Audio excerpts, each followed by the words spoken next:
नमस्कार, मैं हूं सूरज मिश्रा और हमारे YouTube channel best knowledge by Suraj Mishra में आपका स्वागत है। तो आज है हमारा पहला लेक्चर। तो आइए देखते हैं। मान लिया कि कोई ट्रायंगल है, त्रिभुज है, जिसकी हमें दो भुजाएं ज्ञात हैं। कोई ट्रायंगल है, त्रिभुज है, जिसकी हमको दो भुजाएं ज्ञात हैं। ट्रायंगल है मान लिया ABC और इसके हमको दो भुजाएं ज्ञात हैं। मान लिया ये इसका आधार, इसको बेस बोलते हैं, आधार ये 3 है और इसका ये लंब ये 4 है।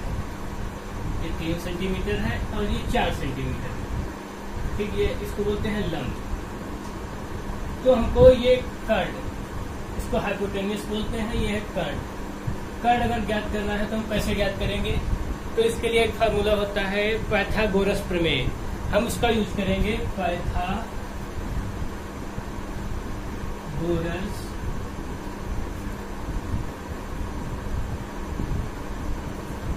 प्रमेय।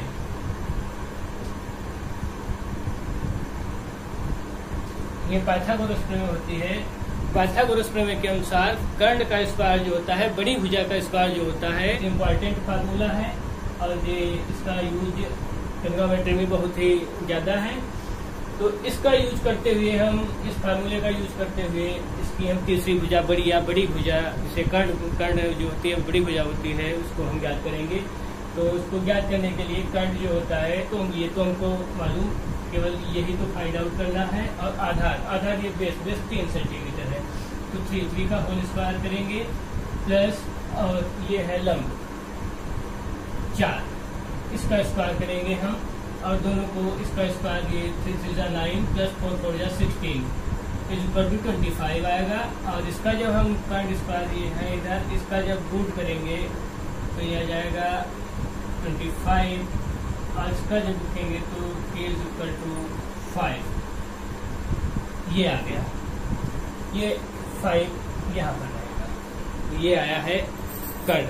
और इसके बाद में जैसे कि अगर कोई बोले कि इसके अब साइन थीटा ज्ञात कीजिएगा, कर्ण ज्ञात करने के बाद में साइन थीटा अगर बोलता है कि साइन b का मान बताइए, तो साइन b का मान हम कैसे ज्ञात करेंगे? या कोई बोलता है कॉस b का मान बताइए, तो ये वैल्यू हम कैसे फाइंड आउट करेंगे? इस वैल्यू को फाइंड आउट करने के लिए एक बहुत ही प्रचलित फार्मूला है, जिसको हम लाल बटे कक्का बोलते हैं। देखिएगा, बहुत ही प्रचलित फार्मूला है जिसको हम लाल बटे कक्का बोलते हैं। तो ये फार्मूला है,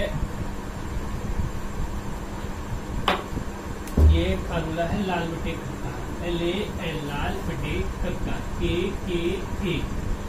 अब इसका मतलब क्या होता है? एक L से मतलब है लंब, दूसरे से है आधार, और तीसरे से फिर लंब, और नीचे अपान में K, किसी कर्ण, फिर कर्ण, और फिर उसके बाद में आधार। तो ये इसका यूज कैसे होता है? तो यूज करने के लिए बताएंगे। तो इसका यूज सबसे पहले, ये इसके सिंबल होते हैं, साइन का सिंबल यहाँ पर, sine, cos, tan, cos, sine, और इसके अपोजिट, ठीक अपोजिट साइड में कोसेक, सेक और क्वाड, ये होते हैं। तो इसको लिखेंगे कैसे फाइंड आउट करेंगे? तो सबसे पहले फर्स्ट साइन, अगर साइन निकालना है, वैल्यू वाले थीटा ले लेते हैं, साइन थीटा, तो इस इक्वल टू हो जाएगा लंब बटे कर्ण। तो लंब, यहाँ पर लंब कहाँ है? यहाँ पर लंब 4 सेंटीमीटर है, तो इक्वल टू करेंगे 4 अपान कर्ण। कर्ण कितना है? हाइपोटेन्यूस हमारा 5 सेंटीमीटर, तो ये 5 हो गया। ये साइन थीटा की वैल्यू आ गई। साइन थीटा यहाँ पर अगर ये वैल्यू रख रहे हैं तो ये यहाँ पर b होगा, साइन b। ये साइन b की वैल्यू 4.5 आई है। सिमिलरली सेकेंड कॉस थीटा की वैल्यू इसी प्रकार हम फाइंड आउट कर सकते हैं। कॉस थीटा, तो cos b is equal to जो आएगा वो हमारा इसी प्रकार होगा a अपान k। ये a जो है ये है आधार, और k जो है वो कर्ण। कॉस b इक्वल टू जो होगा वो आधार अपान आधार बटे कर्ण होगा। तो आधार बटे जब कर्ण होगा तो आधार यहाँ पर है 3 सेंटीमीटर, और जो कर्ण है वो हमारा 5 सेंटीमीटर। बस 3/5 इज इक्वल टू, यही हमारा आंसर होगा कॉस बी के लिए। अगर कहता है कि कोई कॉस बी फाइंड आउट कीजिए, तो हम देखते हैं यहाँ पर कि लंब लाल बटे कक्का से आधार यहाँ पर से कास जो है साइन कास यहाँ पर आया तो कास के लिए इसकी वैल्यू a/k होगी। a/k के लिए यहाँ पर आधार अपान a मीन्स आधार और k मीन्स कर्ण, और उसका हम करते हैं तो a जो आधार है आधार 3 है और बेस जो है इसका वो हाइपोटेनियस कर्ण जो है वो 5 है। आंसर है 3/5। अब इसी प्रकार सिमिलरली हम देख रहे हैं कि साइन मान दिखा रहे हैं, tan है, कोसेक है, सेक है, कॉट है, इसका वैल्यू कैसे प्राप्त करते हैं तो देखिएगा ये थर्ड है tan, टेंजेंट हमको निकालना है tan b इक्वल टू, यहाँ से देखते हैं लंब बटे आधार, ये लंब हो गया और ये आधार हो गया। लंब इसमें कितना है 4 सेंटीमीटर और आधार हो गया 3 सेंटीमीटर, ये इसके लिए आंसर होगा। और इसी प्रकार 4th नंबर पर आएगा कोसेक। कोसेक जो है, कोसेक को हम लिख सकते हैं कर्ण बटे कर्ण अपान लंब कोसेक भी, तो ये जो हो जाएगा कर्ण अपान लंब, तो ये इसको कर्ण हमारा 5 है और लंब जो है वो हमारा 4 है, तो ये इसका आंसर हो जाएगा। और इसके बाद में आता है सेक, तो सेक को जब हम देखेंगे तो यहाँ कर्ण अपान आधार हो जाएगा, कर्ण बटे सेक b इक्वल टू कर्ण बटे आधार। जब इसको कर्ण बटे आधार करें, कर्ण हमारा 5 है और आधार हमारा 3 सेंटीमीटर है, तो इसकी वैल्यू ये होगी। तो इसी प्रकार अगर हम बात करेंगे कॉट की, तो कॉट की वैल्यू जो है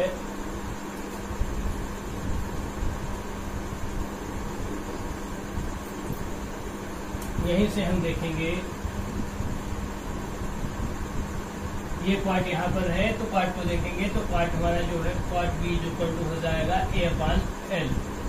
तो ये है आधार हमारा है 3 सेंटीमीटर और लंब है हमारा 4 सेंटीमीटर, तो ये इसका आंसर हो जाएगा। तो ये तो रहा एक पाइथागोरस प्रमेय को कैसे हमें यूज करना है उसका तरीका, और उसके बाद में ये लाल बटे कक्का बहुत ही प्रचलित था, तो ये इसका यूज कहाँ पर होता है और कैसे होता है। तो आइए हम देखते हैं इसी पर आधारित कुछ प्रश्न जो कि क्लास 10th NCERT बोर्ड के ही हैं, और उसका चैप्टर नंबर ये 8 चल रहा है और एक्सरसाइज नंबर 8.1 है। तो क्वेश्चन है यदि साइन ए, क्वेश्चन नोट कर देते हैं, यदि sine A is equal to 3/4 3/2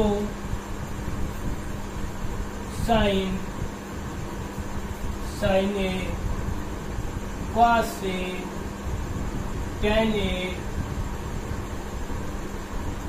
cosec A sec A और कॉट ए का मान बताना है। तो सबसे पहले हम एक इसमें क्या करेंगे, सबसे पहले एक ट्रायंगल बनाएंगे। तो ट्रायंगल बनाएंगे जो कि ट्रायंगल एक हमारा ट्रायंगल है ABC, ट्रायंगल ए बी और ये सी हमारा ट्रायंगल है ABC। तो इसमें क्या करेंगे, सबसे पहले हम लाल बटे कक्का से ही इसको साइन ए की वैल्यू जो है हम पता करेंगे कि इसमें बेस क्या है और इसमें कर्ण क्या है और लंब क्या है। तो सबसे पहले साइन ए इक्वल टू 3/4। अब इसको देखेंगे कि साइन की वैल्यू कहाँ है, तो साइन की वैल्यू यहाँ पर होती है, कास ये होती है और टैन ये होती है। कोसेक इधर है, सेक इधर है, ये सेक है और ये कॉट है। तो साइन की वैल्यू, तो साइन से क्या हो जाएगा l/k आ रहा है, मतलब लंब बटे कर्ण। तो अगर इसकी हम कंपेरिजन करते हैं इसका दोनों का, तो सबसे पहले लंब की वैल्यू हमारे पास आ गई 3, तो ये रही इसकी वैल्यू 3 और ये है कर्ण की वैल्यू आ गई 4। तो अब इसके बाद में आगे हमें क्या करना है, बस वही पुराना फार्मूला जो सबसे पहले हम आपको बता चुके हैं कि पाइथागोरस प्रमेय। तो पाइथागोरस प्रमेय का हमको यूज करना पड़ेगा, पाइथागोरस प्रमेय से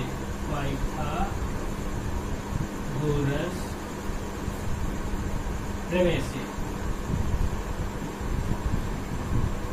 तो सबसे पहले वही कर्ण स्क्वायर, कर्ण का स्क्वायर बराबर आधार का स्क्वायर और प्लस लंब का स्क्वायर।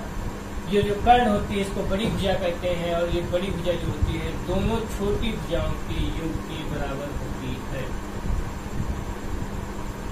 तो अब हम आगे देखते हैं। तो इसको कर्ण हमको ज्ञात क्या करना है, हमको बेस ज्ञात करना, आधार ज्ञात करना है। आधार ये है आधार और ये है लंब और ये है कर्ण। तो सबसे पहले हमको आधार ज्ञात करना है, तो आधार को हमको इधर करना होगा। तो आधार ए मीन्स आधार, ये शॉर्ट फॉर्म ले लिया है केवल लिखने के लिए ताकि टाइम ज्यादा वेस्ट ना हो उसके लिए। तो इसको जब हम उधर करेंगे तो ये कर्ण स्क्वायर और ये वाला जो है ये यहाँ आ जाएगा, तो इधर ये प्लस का उधर माइनस का हो जाएगा, तो माइनस लंब का स्क्वायर। तो आधार का स्क्वायर इस ऊपर जो हो जाएगा कर्ण का स्क्वायर। कर्ण कितना हमारे पास 4 है, तो अगर कर्ण हमारे पास 4 है तो इसका 4 का होल स्क्वायर माइनस, और ये है लंब, तो लंब का है हमारे पास 3 का स्क्वायर। तो जब इसको वैल्यू निकालेंगे आधार की, तो 4 का स्क्वायर तो 16 माइनस 3 का स्क्वायर 9, तो हमारे पास आ जाएगा आधार का स्क्वायर इक्वल टू 7। अब इसके बाद में हम जब बेस को फाइंड करेंगे तो √7 आएगा। ठीक है, आगे देखते हैं। हाँ तो फ्रेंड्स देखिएगा, ये आधार जो बेस है, बेस इसकी वैल्यू √7 आई है। तो हम क्या करते हैं इसके अकॉर्डिंग, अब हमारे पास तीनों जो भुजाएं हैं वो हमको पता है, कर्ण भी पता है हमको 4 है, आधार बेस भी पता है √7 है, और लंब भी हमको पता है कि 3 है। तो अब ये यहाँ पर हमको थोड़ा इरेज करना पड़ेगा, और उसके बाद में वैल्यू हम ये साइन की तो वैल्यू यहाँ पर दी हुई है। अब इसके अलावा cos tan कोसेक से कॉट की वैल्यू हम फाइंड आउट करेंगे। तो सबसे पहले साइन और उसके बाद में cos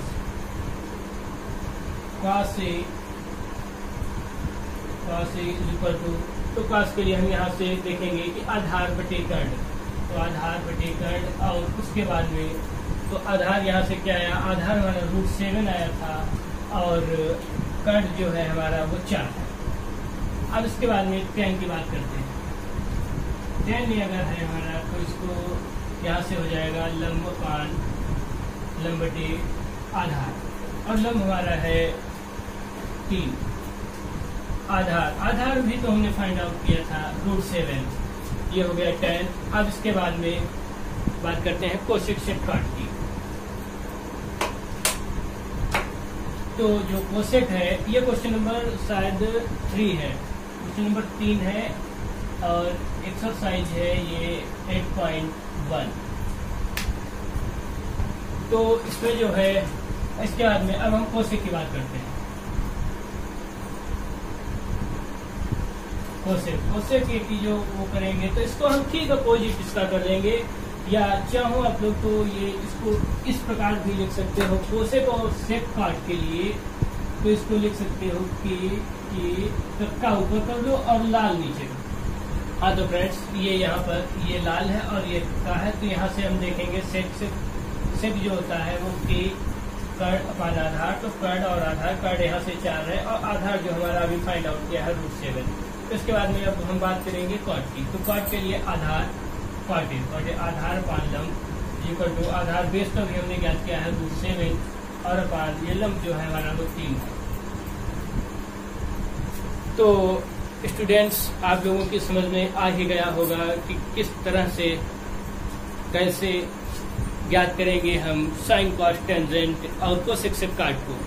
अगर हमें किसी भी ट्रायंगल की 2 भुजाएं दी हुई हैं तो तीसरी भुजा हम पाइथागोरस प्रमेय के अनुसार बहुत ही आसानी से ज्ञात कर सकते हैं।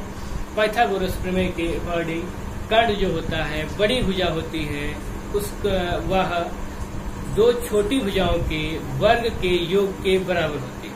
कर्ण जो होता है उसका स्क्वायर जो होता है वर्ग होता है वो 2 छोटी भुजाओं के वर्ग के योग के बराबर होता है। और उसके बाद में अगर बात करते हैं साइन कॉस थीटा की, तो साइन कॉस थीटा को ज्ञात करने के लिए हम लाल बटेकर का ये फार्मूला यूज करते हैं और इसकी सहायता से बहुत ही आसानी से साइन कॉस tan का को ज्ञात कर सकते हैं। तो आज के वीडियो में बस इतना ही। हम जल्द मिलेंगे नए लेक्चर के साथ।